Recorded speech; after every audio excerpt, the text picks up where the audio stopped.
უფალი ჩემი მწყემსია. უფალი, ვინ არის იგი? რომელი პირადული თვისებები ახასიათებს მას? შეუძლია კი მას ჩემთან მიმართებაში იყოს ჩემი მწყემსი, ჩემი წინამძღოლი, ჩემი ბატონი. და თუ მას ეს ნამდვილად შეუძლია, როგორ მოვექცე მისი წინამძღოლობის ქვეშ? როგორ დავიზღვიო თავი, რომ გამუდმებით მისი მზრუნველობის ქვეშ ვიმყოფებოდე? ეს ღრმად სულის შემკვრელი კითხვები მოითხოვენ რა პასუხს, საჭიროებენ საფუძვლიან გამოკვლევას.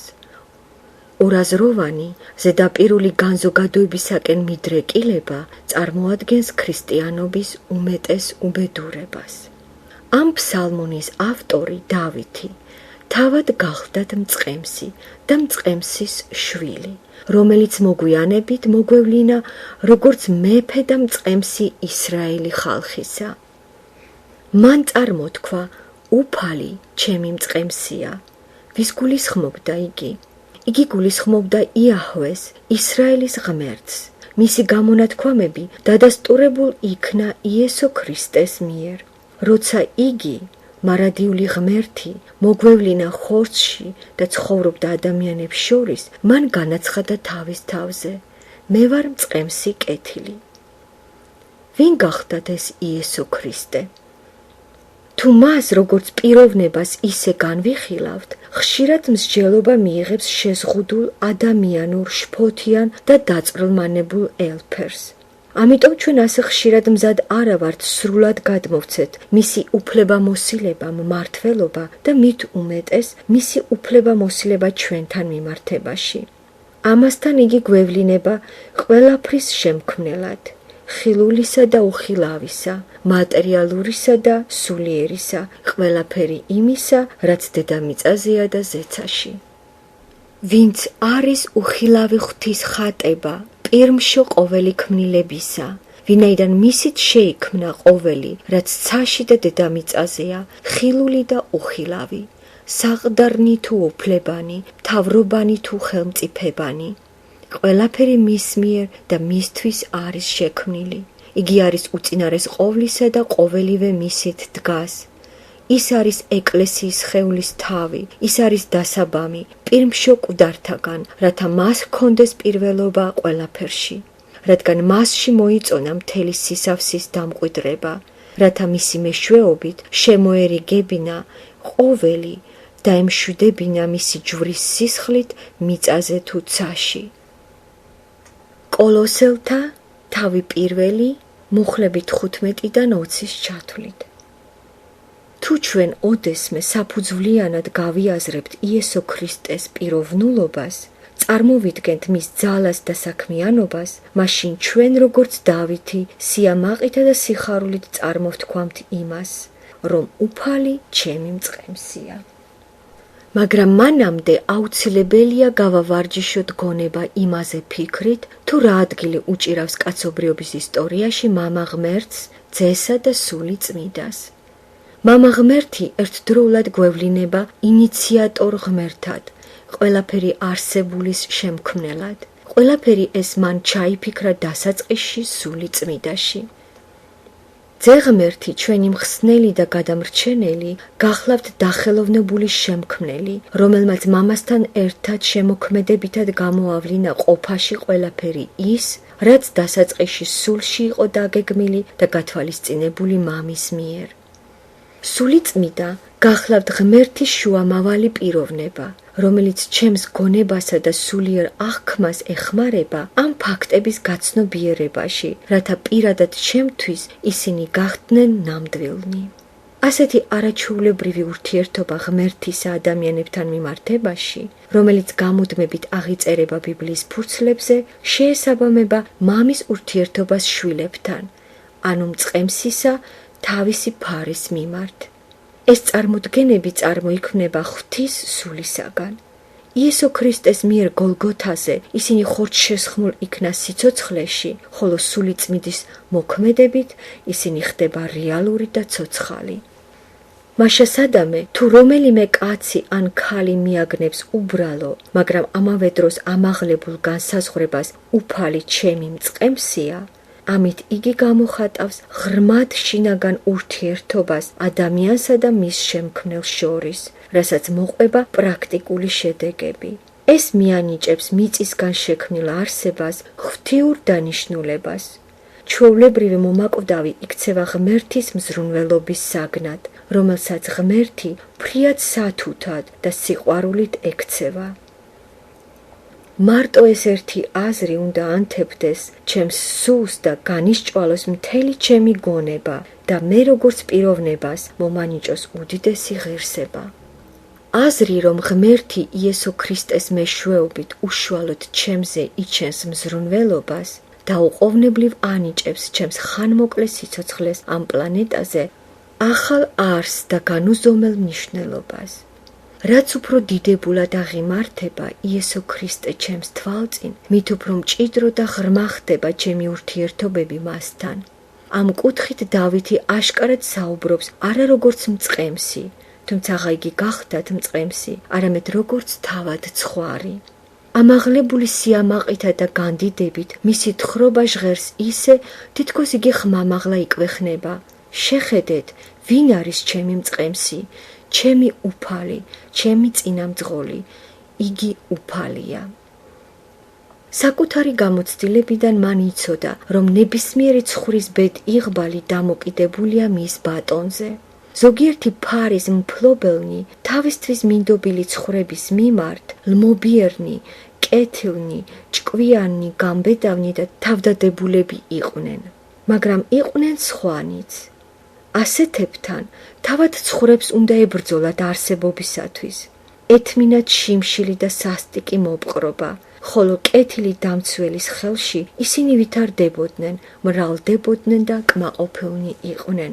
და თუ უფალი ჩემი მწყემსია, მე მსურს რაიმე შევიმეცნო მის შესახებ, მის ძალასა და უნარებზე.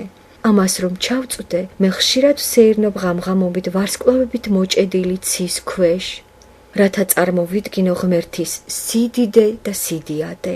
ვარსკვლავებით მოფენილ ცას რომ შევყურებ, მე მახსენდება, რომ მინიმუმ 250 მილიონი ასეთი ციური სხეული, რომელთაგან თითოეული მათგანი სიდიდით მზეს აღემატება, თავად ღმერთის მიერ არის განაწილებული უსასრულო სამყაროს სივრცეში. მე ვფიქრობ იმაზე, რომ ჩვენი პლანეტა დედამიწა სულ რაღაც რამოდენიმე მოკლე წელიწადი ჩემი წარმავალი სამშობლო წარმოადგენს პაწაწინა ვარსკვლავს ამ სამყაროში. რომ შეიძლებოდეს ყველაზე ძლიერი ტელესკოპის გადატანა ჩვენგან ყველაზე ახლოს განლაგებულ ვარსკვლავ ალფა ცენტავრიაზე, იქიდანაც კი ასეთი ძლიერი დანადგარით ვერ დავინახავთ ჩვენს პლანეტას. ჩვენთვის ადამიანებისთვის ეს უსიტყვოდ დამცირებაა. ეს ბორკავს ჩვენს სიამაყეს და საგრძნობლად ამცირებს ჩვენს მეს, მაგრამ ამავე დროს მიუთითებს შემდეგზეც. განსაცვიფრებელი სიცხადით ჩვენ ვიმეცნებთ, რომ ამ უსაზღვრო სამყაროს სივრცეში ადამიანი წარმოგვიდგება როგორც უმცირესი მტვრის ნაწილაკი და მიუხედავად ამისა, განსაცვიფრებელი ფაქტი რჩება, რომ იესო ქრისტე, უსაზღვრო ზომების მქონე სამყაროს შემქმნელი, ჩამოვიდა დედამიწაზე იმისათვის, რომ ჩემს მწყემსად იწოდებოდეს. ერთდროულად იგი მე მომიწოდებს იმისკენ, რომ მეც ვიწოდებოდე მის სამწყსოდ, როგორც მისი განსაკუთრებული სიყვარულისა და მზრუნველობის საგანი. ვის შეუძლია მასზე უკეთესი მზრუნველობა გამიწიოს? ამ აზრებში ღრმად ჩაფლული, მე ვიხრები და ხელით ვიღებ ცოტაოდენ მიწას. ელექტრონული მიკროსკოპის საშუალებით გაკვირვებული ვაგნებ იმას, რომ ამ ერთ მუჭა მიწაში ფუთფუთებს მილიარდობით მილიარდი მიკროორგანიზმი და მათ შორის უმეტესობა თავისი უჯრედოვანი შემადგენლობით იმდენად რთულია, რომ მისი გავლენის შესწავლა სახნავე მიწის ფენაზე საკმარისად არ არის გამოკვლეული. დიახ, მან ქრისტემ ძე ღვთისამ დასაბამი მისცა მთელ კოსმოსს. ყველაფერი დაწყებული განუზომელი გიგანტური galaktikიდან უმცირესი ორგანიზმების ჩათვლით მოძრაობს განსაზღვრული კანონებით. სულიერად და დროით შეზღუდული ადამიანის ტვინს საერთოდ არ შეუძლია ყველაფრის აღქმა. თუ თუნდაც ამ მიზეზის გამო მე ვალდებული ვარ ვაღიარო ღმერთის აბსოლუტური კანონიერი მესაკუთრის უფლება მოსილება ჩემთან მიმართებაში, ადამიანის არსების მიმართ, თუნდაც იმიტომ, რომ იგი გახლავთ ის, რომელმაც მე შემქმნა. აშკარაა, რომ ადამიანთა უმრავლესობა თავს არიდებს მიიღოს ეს ფაქტი. ისინი ცდილობენ საკამათო გახადონ ადამიანისა და მისი შემქმნელის კავშირის არსებობა და რომ ეს კავშირი საერთოდ შესაძლებელია. ამაზე დაყრდნობით ნათელია ის, რომ ადამიანს არანაირად არ შეუძლია მიიღოს ის, რომ მან, ვინც იგი შექმნა, შეუძლია განახორციელოს მასზე უფლება მოსილებაც. ბუნებრივია, ეს იყო დიდი რისკი, ანუ ღმერთის მიერ გათვალისწინებული შესაძლებლობა, თუ შეიძლება ასე გამოითქვას, რაზეც იგი წავიდა, როცა ქმნიდა ადამიანს. მაგრამ ღმერთმა მისთვის დამახასიათებელი სულგრძელობით გადადგა მეორე ნაბიჯიც და შეეცადა აღედგინა ის ურთიერთობები, რომლებსაც ვერაგი ადამიანი გამუდმებით ანგრევდა. საბოლოოდ გოლგოთაზე იესო ქრისტეში მან დაამტკიცა თავისი უდიდესი სურვილი, გარს შემოახვიოს ადამიანს უსაზღრო სიყვარული და მზრუნველობა. მან თავის თავზე აიღო სასჯელი ჩვენი ცოდვების გამო. ბიბლია ამაზე ნათლად მიუთითებს. ჩვენ ყველანი ცხრებივით გზას ავწდით და თითოეული ჩვენგანი თავის გზას დაადგა და უფალმა მას დააკისრა ყველა ჩვენგანის ურჯულოება. ისაია თავი 53 მუხლი მე-6. მე მას ვეკუთვნი კიდევ ერთი უფრო მნიშვნელოვანი მიზეზის გამო, რამე თუ მან გამომისყიდა არაჩვეულებრივ ფასად, თავისი საკუთარი სიცოცხლის ფასად, ასე და ამდაგვარად მას მთელი უფლებით შეუძლია განაცხადოს. მე ვარ მწყემსი კეთილი თავის სულს გასწირავს ცხვართათვის. იოანე თავი 1 მუხლი მე-11. დაგვრჩენია გასაოცარი სახით შევიმეცნოთ, რომ ჩვენ გამოსყიდულები ვართ ძვირად და რომ ჩვენ საერთოდ აღარ ვეკუთვნით საკუთარ თავს და რომ მას შეუძლია ყველა უფლებები წარადგინოს ჩვენ სიცოცხლეზე.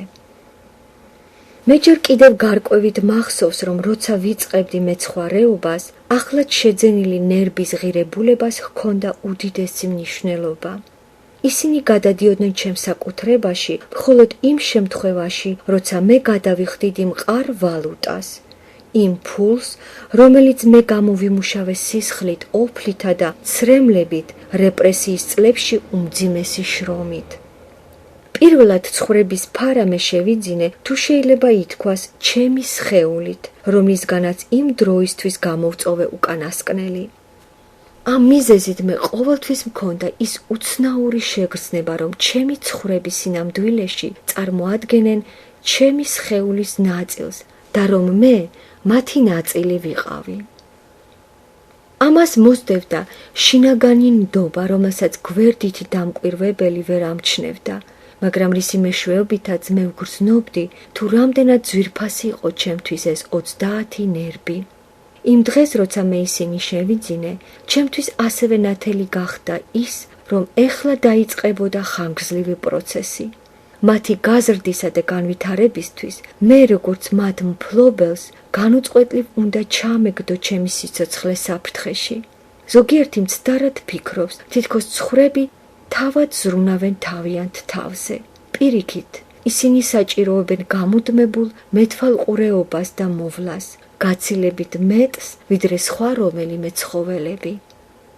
შემთხვევითი არაა ის, რომ ღმერთი ჩვენ გვადარებს ცხრებს. მომდევნო თავებში აღწერილია, თუ როგორ გავს ცხრების ქცევები ადამიანთა მოქმედებებს. ჩვენი ჯოგური ინსტინქტი, ჩვენი შიშები და გაუბედაობა, ჩვენი თვითნებობა და უგუნურება, როგორც სხვა დანარჩენი თვისებები, მსგავსებას პოულობენ ცხრების მოქმედებებთან, რომლებიც არ შეიძლება არ შეინიშნოს. მით უფრო, მიუხედავად ჩვენი უარყოფითი თვისებებისა, იესო ქრისტე ჩვენი ცოდვებისთვის ჯვარზე გაეკრა, გამოგვისყიდა ჩვენ, სახელებით მოგვიხმო, გამოგვაცხადა თავის საკუთრებად და ეხლაც ერთგულად იჩენს მზრუნველობას ჩვენდამი. ამიტომ ჩვენ უნდა ვაღიაროთ ჩვენს თავზე ღმერთის კერძო მესაკუთრული უფლებები. ქრისტე გამუდმებით გვექომაგება ყოველთვის გშუამდგომლობს. გამუდმებით მივყავართ წყალობისაკენ სულიწმიდას მეშვეობით. ყველგან და ყოველთვის ჩვენთანაა, რათა გაგხვიოს თავისი მზრუნველობის საბურველში. 22 ფსალმუნს სამართლიანად შეიძლება ეწოდოს დავითის საგალობელი ღმერთის მზრუნველობასთან მიმართებაში, რამე თუ მთელი ფსალმუნი წარმოადგენს წყემსის განუზომელ გარჯილობასა და მუყაითობას საკუთარი ცხოვრების კეთილდღეობაზე ზრუნვისთვის. ამიტომ ჩვენ არ გაგვაკვირვებს ის, რომ მეფსალმუნე იამაყებდა ყოფილიყო ამ კეთილი მწყემსის საკუთრება და რატომ არ უნდა ეამაყა ამით. აქამდე ჩემს მეხსიერებას შემორჩა ერთ-ერთი მეცხვარეობის მეურნეობა. ჩვენს მხარეში, რომელსაც მართავდა მოიჯარე, იმ ადამიანს არ შეეძლო ცხოვრების მოშენება. მისი ცხოველები გამოირჩეოდნენ სისუსტით, სიგამხდრით. დაავადებულები იყვნენ ათასნაირი პარაზიტებითა და ავადმყოფობებით.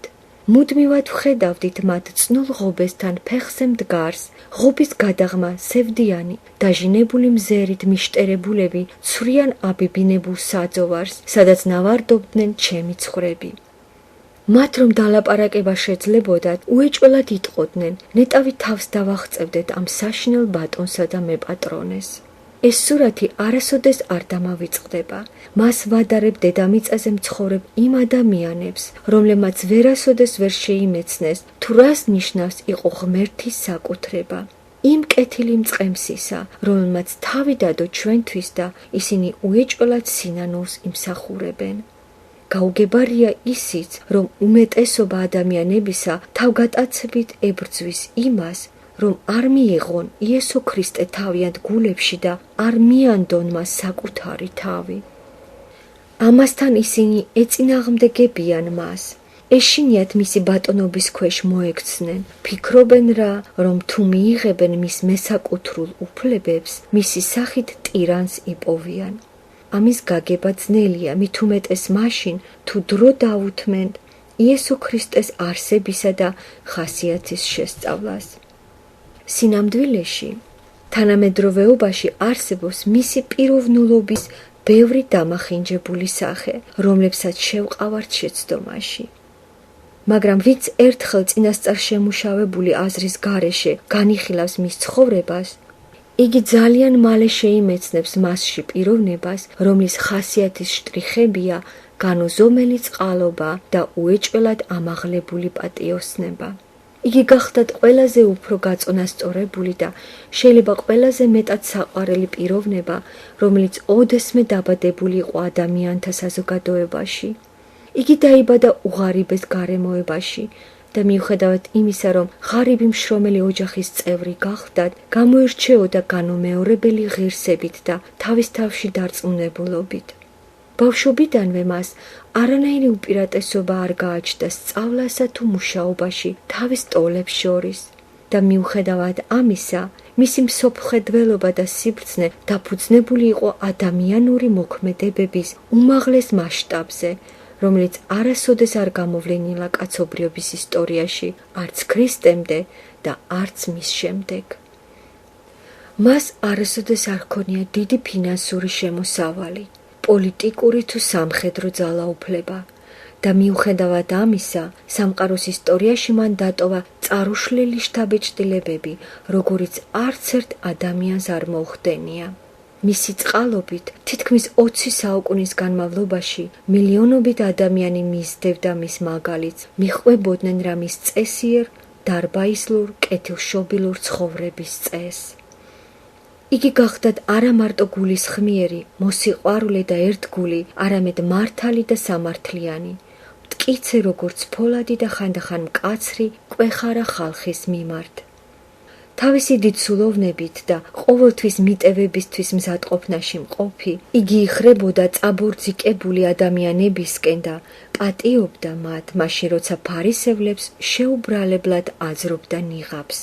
იგი მოგვევლინა, რათა გაინთავისუფლებინა ადამიანები თავიანთი ცოდვებისაგან, თავიანთი შიშებისაგან და თავიანთი მესაგან. ვინც ასეთი გზით მის მიერ გამოხსნილ იქნა, იგი სამუდამოდ დაუკავშირდა მას ერთგული სიყვარულით. იგი ამტკიცებს, რომ გახლავთ ჩვენი კეთილი მწყემსი. წარმოადგენდე კეთილ მწყემს ნიშნავს იყო გონიერი და მზრუნველი. ამიტომაც მისთვის მეტად მნიშვნელოვანი რამ იყო მოეძებნა დაღუპულები და შემოიერთებინა თავის სამწყსოში. იგი ყოველთვის დაყოვნების გარეშე ნათლად და გარკვეულად ამბობდა, თუ რომელიმე მიენდობა მას და მისი ხელმძღვანელობის ქვეშ დადგებოდა, მასთან იგი დაამყარებდა განუმეორებელ ურთიერთობებს. ეს გახლავთ განსაკუთრებული უპირატესობა, მიაკუთვნო თავი ამ შესანიშნავ მწყემს. ყოველი ამ საიდუმლოს გამზიარებელი ატარებს განსაკუთრებულ ნიშანს, რომელიც მას განასხვავებს ხალხთა მასისაგან. იმ დღეს, როცა მე პირველად შევიძინე 30 ნერბი, ჩემს მეზობელთან ერთად ბაკის ღობეზე ჩამომჯდარნი, ახტაცებით შევცქეროდით ჯიშიან ძლიერ ნერბებს, რომლებიც ჩემი საკუთრება გახდათ. უეცრად ჩემმა მეზობელმა გამომიწოდა გრძელი ბასრი დასაკლავი დანა და მოკლედ განმიცხადა: აბა ფილიპე, ეხლა ეს ცხვრები შენი საკუთრებაა. მე ზუსტად მივხვდი, რასაც გულისხმობდა იგი. ყოველ მეცხვარეს აქვს განსაკუთრებული დაღი, რითიც ისინი დამღავენ თავიანთ ცხვრებს, რათა შორეულ მანძილზეც კი შეიძლებოდეს ცხვრების გამორჩევა. ბუნებრივია, არც თუ ისე სასიამოვნოა, სათითაოდ ცხოველის დაჭერა და დანით ყურის ძირის ღრმად ჩაჭრა. როგორც ჩემთვის, ასევე ცხვრებისთვის ეს გახდათ ფრიად არასასიამოვნო პროცედურა, მაგრამ ამ ტკივილის გავლით დასმულ იქნა დაღი, რომელსაც ვერასოდეს ვერ მოაცილებდი. იმ წუთიდან ყოველი ჩემს მიერ დაღდასმული ცხვარი გადმოვიდა ჩემს საკუთრებაში. ამ მოვლენასთან დაკავშირებით ძველ აღთქმაში ფრიად შთამბეჭდავ პარალელს ვპოულობთ. თუ ებრაელი ბატონის მონა გამოთქვამდა სურვილს სამუდამოდ ბატონის სახლში დარჩენისა, იგი ექვემდებარებოდა მსგავსი რიტუალის შესრულებას. მის ბატონს და მფლობელს უნდა აეღო სადგისი და ყური გაეხვრიტა კარზე. იმ წუთიდან ნიშანდასმული მონა საუკუნოდ ხდებოდა თავისი ბატონის მსახური. მაშინ აიღე სადგისი და ყური გაუხრიტე კარზე და შენი მსახური იყო საუკუნოდ და შენს მხევალსაც ასე მოეკეცი. მეორე რჯული, თავი მე-15, მუხლი მე-17. ადამიანს, რომელიც აღიარებს იესო ქრისტეს ბატონობას თავის სიცოცხლეზე და ანიჭებს მას თავის თავზე ბატონობის ყველა უფლებას, ებადება შემდეგი კითხვა: სურს კი მას აგრეთვე ატაროს მისი ნიშანი?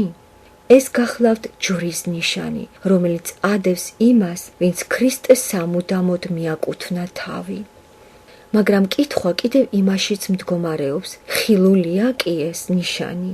ამასთან დაკავშირებით იესოს არ დაუტოვებია არანაირი ეჭვი, მან დაჟინებით განაცხადა: ვინც არ აიღებს თავის ჯვარს და არ გამომყვება, არ არის ჩემი ღირსი.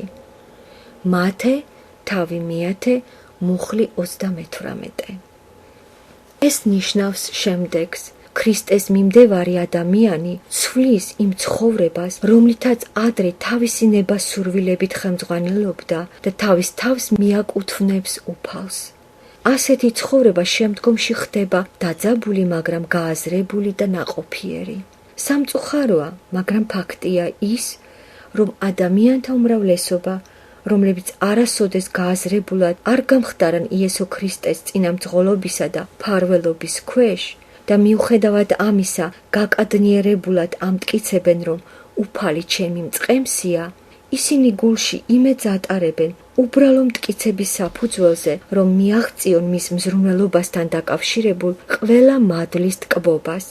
ამასთან მათ არ სურთ გადაიხადონ ის საფასური, რაც დაკავშირებულია მათ საკუთარ ახირებულ, ჭირვეულ და უგუნურ ცხოვრებაზე უარის თქმასთან. რამე თუ შეუძლებელია, ისიც იქონიოდა ესეც. ჩვენ ან იესო ქრისტეს ვეკუთვნით, ან არა. იესომ თავად გაგვაფრთხილა, რომ ოდესმე დადგება ის დღეც, ბევრი იტყვის, უფალო, განა შენი სახელით არ ვახდენდით თო მრავალ სასწაულს და იესომ უნდა განუცხადოს მათ, მე არასოდეს არ გიცნობდით თქვენ. მათე თავი მე-7 მუხლი 22. ეს გახლავთ მეტად სერიოზული და გამოსაფხიზლებელი აზრი, რომელიც უნდა გახდეს საბაბი იმისა, რომ სერიოზულად გადაისინჯოს ჩვენი გულის მდგომარეობა, მოტივები და პირადი ურთიერთობა ქრისტესთან მიმართებაში. ნამდვილად კი წარმოვადგენ მის საკუთრებას, ვაღიარებ კი მის უფლებამოსილებას, ვასრულებ კი მის მითითებებს, ვიპოვე კი თავისუფლება და სრული დაკმაყოფილება მისი წინამძღოლობის ქვეშ მყოფმა. ვხედავ კი ღრმა აზრს იმაში, რომ მისი წინამძღოლობის ქვეშ ვიმყოფები და მაძლევს კი ამისი შეგნება უსაფრთხოების განცდას. ვიპოვე კი მასში ჭეშმარიტი სიმშვიდე. ვხედავ კი ყოველდღიურად მისი სიყვარულისა და მზრუნველობის ახალ და ახალ მხარეებს. და თუ ეს ასეა, მაშინ უღრმესი მადლიერების გრძნობითა და საზეიმო სიამაყით შემიძლია შევუერთდე დავითის შეძახილს, უფალი ჩემი მწყემსია. შვენიერია ეკუთვნოდე მას, რამე თუ ასეთი სახით მე შევძლებ გავიზარდო სულიერად და გადავლახო ცხოვრების გზაზე მომზადებული ყველა სიცნელე.